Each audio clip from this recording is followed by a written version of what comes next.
Film diawali dengan memperlihatkan sebuah informasi bahwa ada kejadian di bagian Amerika Utara, di mana pengendara melintasi jalanan di atas sungai es membeku dengan kendaraan seberat 32 ton. Dan inilah yang disebut Ice Road. Lalu scene berpindah ke sebuah pertambangan, di mana semua orang saat itu sedang sibuk-sibuknya bekerja. Datanglah pengawas tambang untuk mengecek keadaan. Saat itu ia melihat alat pengukur kedalaman pusat metana sedang mati.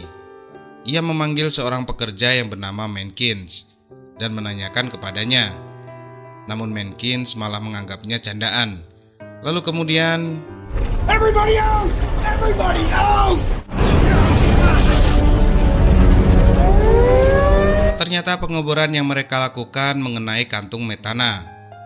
Bagi kalian yang tidak mengetahui metana dan apa itu metana, nah, metana adalah sebuah hidrokarbon sederhana yang berbentuk gas.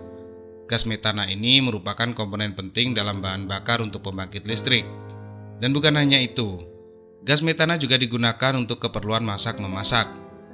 Dimasukkan ke dalam tabung gas yang bertuliskan hanya untuk rakyat miskin. Namun ternyata diperjualbelikan dan dengan harga yang cukup tinggi. Oke, lanjut.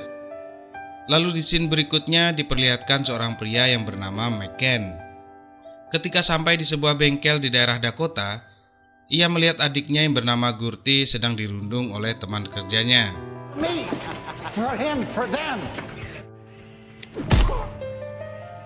Akibat kejadian itu, McCann pun dipecat beserta juga dengan Gurti.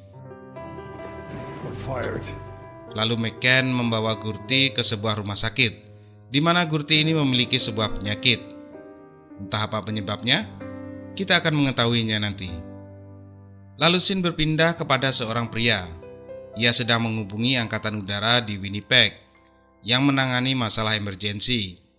Setelah terhubung, ternyata pria ini bagian dari pemerintah. Mereka meminta bantuan kepada angkatan udara untuk membawa alat pengebor agar bisa menyelamatkan para korban yang terjebak di dalam tambang. Angkatan udara tersebut tidak berani karena muatan 30 ton terlalu besar. Akhirnya mereka menyarankan untuk menggunakan truk. Lalu ini adalah Max Truly dari Departemen Emergency.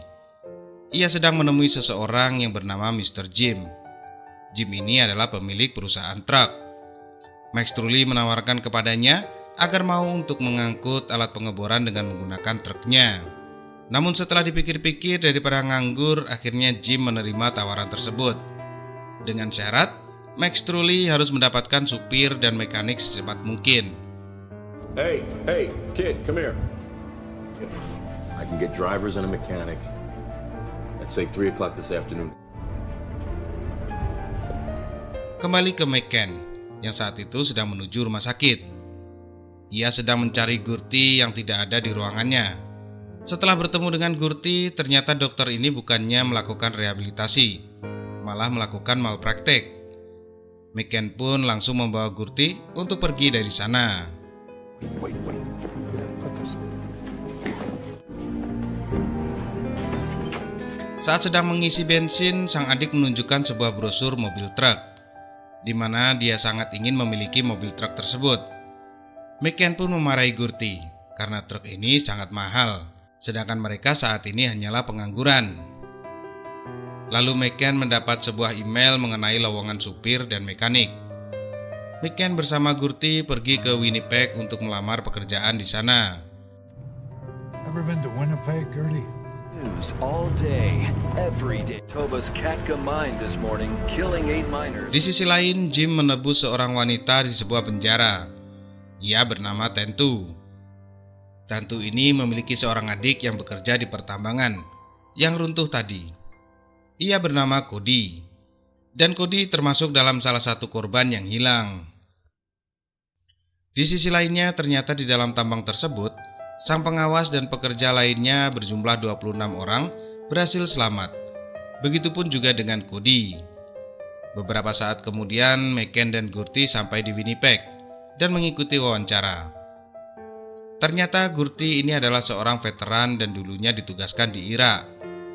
Namun saat ini ia mengalami afasia dan sudah 8 tahun McCann mengurusnya. My brother's a veteran. He's got this thing called For the past 8 years, I've been his caretaker. Dan mereka pun dites terlebih dahulu. Karena bantuan sutradara dan perannya sebagai tokoh utama, mereka pun berhasil mendapatkan pekerjaan tersebut. I want you to pull the rocker arm shaft.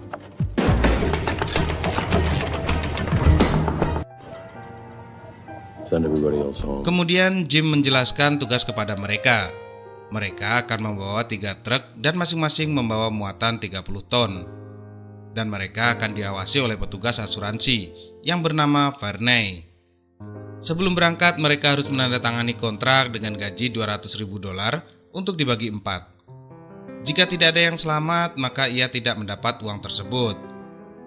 Mereka pun bersiap untuk berangkat. Jim menggunakan truk berwarna kuning, McCann dan Gurty menggunakan truk berwarna merah, dan Tentu beserta Van Ray menggunakan truk warna hitam. Dan mereka pun berangkat.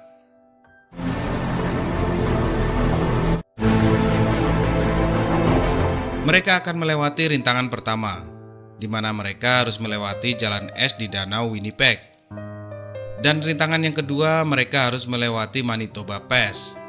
Dan ketiga, melewati jalan es Manitonka menuju jembatan Old Manitonka. Mereka akan sampai dalam waktu 23 jam.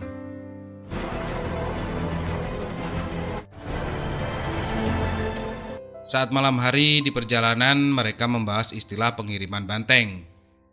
Pengiriman banteng ini adalah istilah untuk peternak banteng saat itu, di mana jika ada banteng yang lelah dan terjatuh, maka banteng yang lain akan menginjaknya dan meninggalkannya.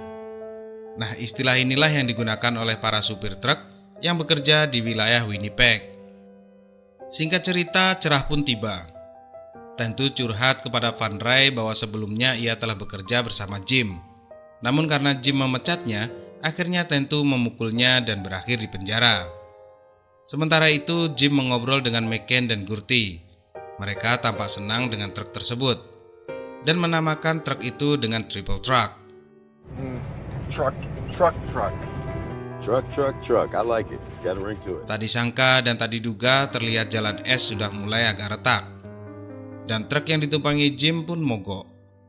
Lalu McCann menghentikan truknya dan menjemput Jim. Mereka pun memasang derek. Tak disangka es roboh begitu cepat sehingga ban belakang truk mulai tenggelam. Dan Jim yang teledor kakinya terikat oleh tali. Namun pada akhirnya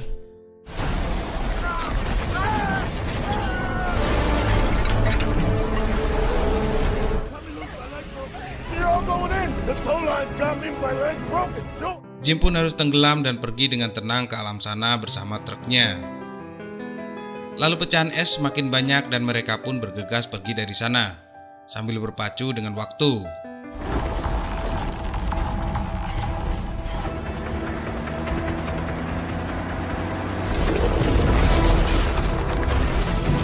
Well, I got one hell of an ice track behind me here, so how do you want to die? Push bandit 200 yards. Get in above the...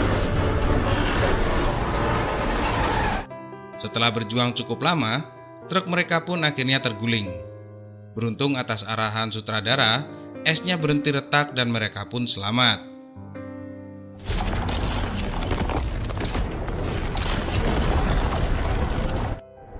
It stopped. Di sisi lain, di dalam tambang, pengawas menginterogasi Cody. Mengapa alat ukur pusat metana mati? Saat Cody akan menjawab, tiba-tiba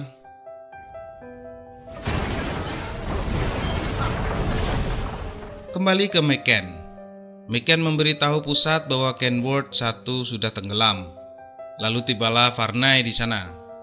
Varney mengompori McCann dan memfitnah Tentu bahwa yang merusak truk Jim adalah Tentu. Karena sebelumnya Tentu memiliki dendam pribadi kepadanya dan ingin mendapatkan uang itu sendiri. Tentu menjelaskan bahwa keikutsertaannya karena untuk menyelamatkan kakaknya yang terjebak di tambang, yaitu si Cody. Bukan karena uang semata. Saat akan pergi, tiba-tiba Racist asshole. Not going anywhere. Hey. Whoa. We call the company and check your story. saat di dalam tambang, Menkins menyarankan kepada pengawas untuk mengurangi jumlah yang selamat karena mereka sudah mulai kehabisan oksigen yang semakin menipis. Tentu saja sang pengawas tak setuju akan hal itu. Setelah posisi truk berhasil dibetulkan, McCann dan Gurty pergi ke dalam kontainer dan melihat isinya. Di sana Varney bukannya membantu, ia malah menutup pintu kontainer dan membawa semua peralatan mereka dan pergi bersama Tentu dari sana. Ternyata Varney lah orang di balik semua ini, karena ia menyamar sebagai petugas asuransi. Sebenarnya ia adalah preman yang ditugaskan oleh perusahaan Katka untuk membunuh mereka semua dan mendapatkan uang itu sendirian. Sebelum pergi, Varney menyalakan TNT dan menyimpannya di bawah truk. Tak kehabisan akal, McCann dan Gurty pun berhasil mendobrak ventilasi udara. Saat McCann keluar dan mendapati di sana ada sebuah TNT, langsung saja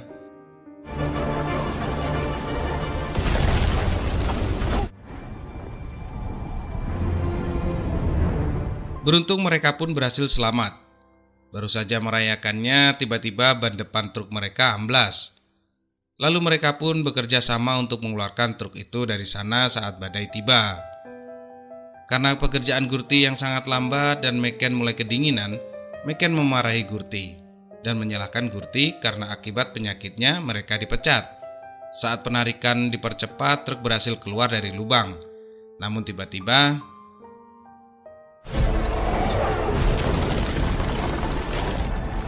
McCann pun keluar dari truk dan mendapati Gurty tenggelam di sana. Atas perintah sutradara dan agar sedikit lebih dramatis, McCann pun menyelam ke danau dan berhasil membawa Gurty ke permukaan. McCann pun membawa Gurty ke dalam truk. Ia mencoba menyelamatkan adiknya tersebut. Beruntung Gurty masih bisa diselamatkan.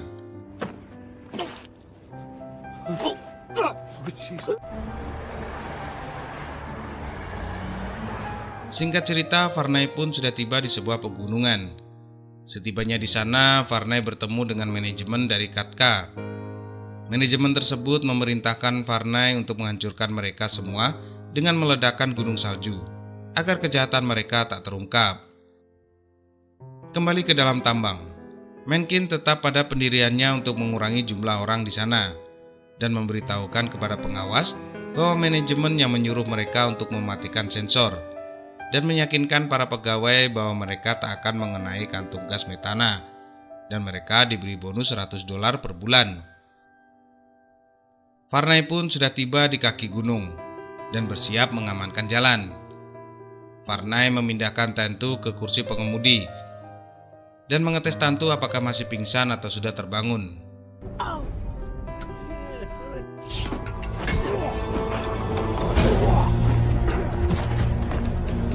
Tentu pun langsung kabur membawa truk tersebut.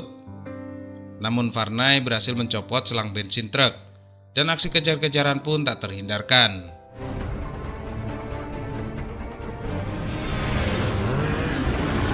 Lalu Tentu menggunakan radio untuk meminta pertolongan dan tak disangka McCann menjawab radio tersebut. Dan tak disangka pula percakapan tersebut tersambung ke radio Varney. Varney pun memerintahkan anak buahnya untuk menghabisi McCann. Di sini pertarungan sengit pun terjadi. McCann pun bertarung dengan anak buah Varney.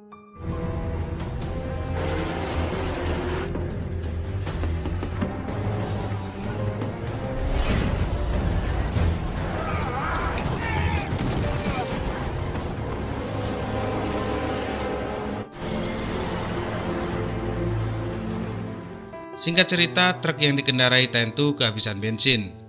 Beruntung McCann berhasil mengalahkan anak buah Varney dan menjatuhkan Varney ke dalam jurang. Setelah situasi dianggap aman, mereka pun membetulkan truk tersebut sambil ngopi santai. Tak disangka Varney berhasil selamat dan berlari ke puncak gunung. Di sana Varney menyiapkan TNT dan tiba-tiba McCann, Gurty, dan Tentu segera menaiki truk untuk menyelamatkan diri, dan mereka pun berhasil selamat. Namun truk yang digunakan Tentu hampir saja masuk ke dalam jurang, dan Tentu tertusuk oleh ranting-ranting pohon.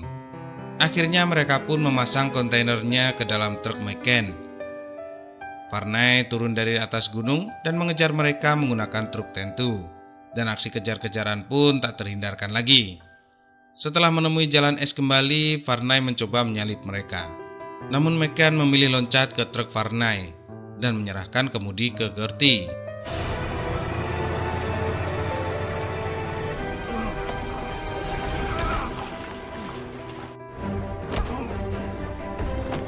Singkat cerita, saat akan tiba di tambang, Gertie dan Tentu harus melewati jembatan yang sudah reot. Tentu pun mengambil alih kemudi. Saat di tengah perjalanan, ban truk selip, sehingga mereka harus berpacu dengan waktu karena jembatan akan segera rubuh. Beruntung mereka berhasil selamat sampai di seberang sebelum jembatan itu roboh. Kembali ke McCann yang sedang baku hantam tak henti-hentinya. McCann berhasil membuat Varney pingsan. Di sana McCann menaikkan kecepatan truk dan membuat jalan es pecah. Setelah itu McCann loncat dari truk.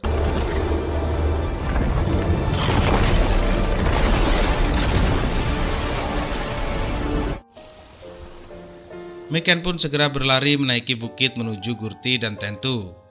Namun naas saat Gertie dan Tentu melihat jembatan yang roboh, truk mereka mundur dengan sendirinya. Sehingga Gertie mencoba menutup pagar di sana agar tak berhenti. Namun naas, belum sempat Gertie menyelamatkan diri, Gertie harus tergencet oleh truk ke pagar. Tentu pun mencoba untuk memajukan truk. Tak lama kemudian McCann tiba di sana dan melihat Gertie yang sudah terbaring lemah tak berdaya.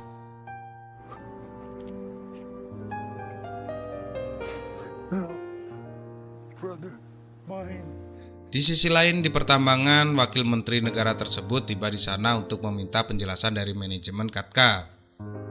Manajemen Katka mengatakan bahwa kendaraan yang dikirim pemerintah tidak akan datang karena tidak ada kabar. Namun tiba-tiba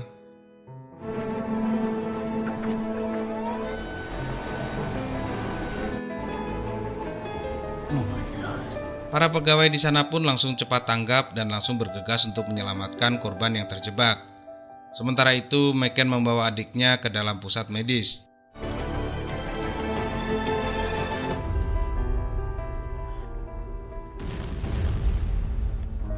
Dan akhirnya mereka semua pun berhasil diselamatkan.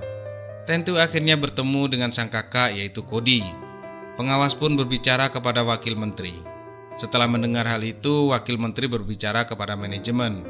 Karena manajemen banyak cincong, McCann pun meninjunya tepat di mukanya. Setelah kejadian itu, wakil menteri memberikan bela sungkawanya dan memberikan hadiah kepada McCann. Lalu tibalah wanita di sana dan memberikan sebuah brosur truk kepada McCann, karena itu merupakan barang terakhir yang dimiliki adiknya. Dan di akhir cerita, Tentu sekarang melanjutkan bisnis yang dibangun Jim, dan McCann berhasil membeli truknya sendiri, yaitu truk Kenwood, yang diidamkan oleh Gertie, dan menamainya dengan Triple Truck. Dan film pun tamat.